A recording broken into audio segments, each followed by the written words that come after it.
warahmatullahi wabarakatuh. Saya Gustina, Prodi PGMI 2.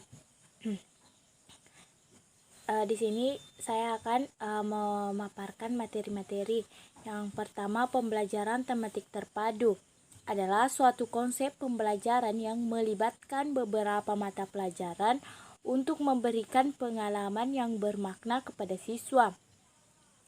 Adapun tujuan pembelajaran tematik yaitu menyatukan isi kurikulum, menarik minat belajar, mampu mengenal konsep secara mudah dan jelas, memudahkan dan memusatkan perhatian pada satu tema, pemahaman terhadap materi lebih mendalam dan berkesan, sehingga anak lebih bergairah dan dapat menghemat waktu. Yang kedua yaitu karakteristik pembelajaran tematik. Di antaranya, yang pertama, kegiatan belajar sangat relevan dengan kebutuhan siswa. Kegiatan belajar lebih bermakna dan yang ketiga mengembangkan keterampilan sosial lebih menekankan proses daripada hasil. Yang ketiga yaitu pengembangan bahan ajar tematik. Bahan ajar tematik adalah suatu sarana atau media yang berisikan materi, suatu bahasan materi yang terkait dengan masalah. Adapun karakteristik bahan ajar, yang pertama yaitu kerangka pikir dan bahan ajar dibuat oleh tutor belajar. Informasi atau materi diidentifikasi berdasarkan tema umum yang telah terjadi masalah.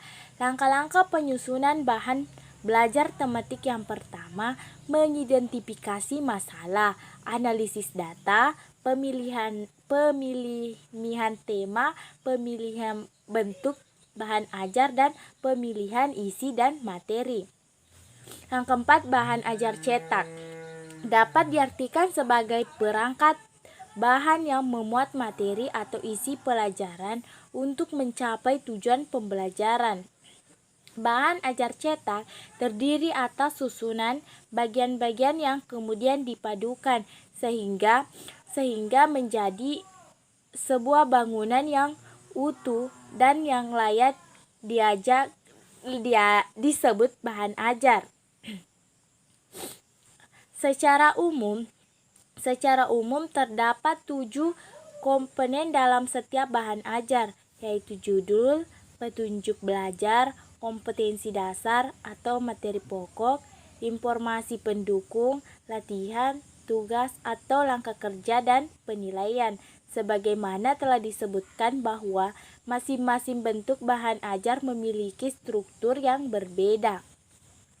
Yang kelima yaitu bahan ajar 3 dimensi. Bahan ajar 3 dimensi adalah sekelompok media tanpa proyeksi yang penyajiannya secara visual 3 dimensi.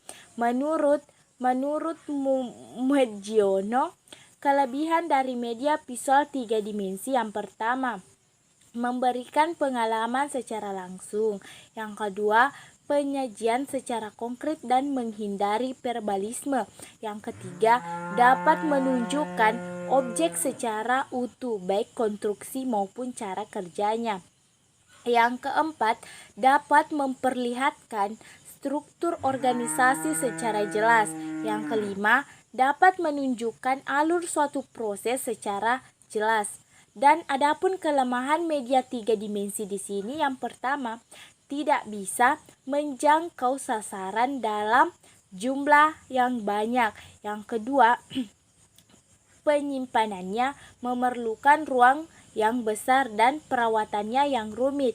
Yang ketiga, untuk membuat alat peraga ini membutuhkan biaya yang cukup besar. Dan yang terakhir yaitu anak tunanetra sulit untuk menginginkannya atau membandingkannya. Yang keenam, di sini bahan ajar audio. Media audio adalah media yang isi pesannya hanya diterima melalui indera pendengaran saja.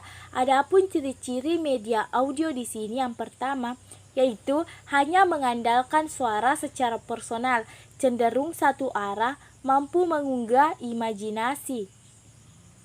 Yang ketujuh, bahan ajar video. Video merupakan bahan pembelajaran yang dapat menjangkau untuk menyampaikan pesan-pesan atau materi pembelajaran. Adapun tujuan penggunaan media video dalam pembelajaran yang dapat digunakan untuk menunjukkan contoh cara bersikap atau berbuat dalam suatu penampilan.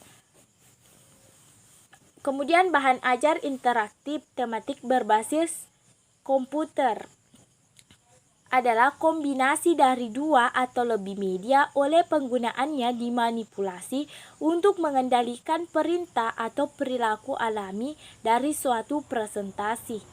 Selanjutnya, konsep dari proses penilaian pembelajaran tematik. Penilaian dalam pembelajaran tematik adalah suatu usaha untuk mendapatkan berbagai informasi secara berkala. Selanjutnya yaitu praktek model pembelajaran terpadu dan tematik.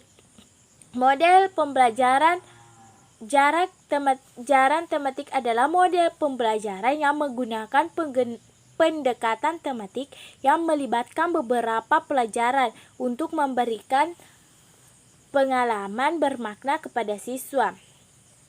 Selanjutnya konsep dan prosedur pemanfaatan media sumber belajar secara umum. Media dalam proses pembelajaran adalah memperlancar interaksi antara pembelajar dengan pembelajar lainnya sehingga kegiatan akan lebih efektif dan efisien.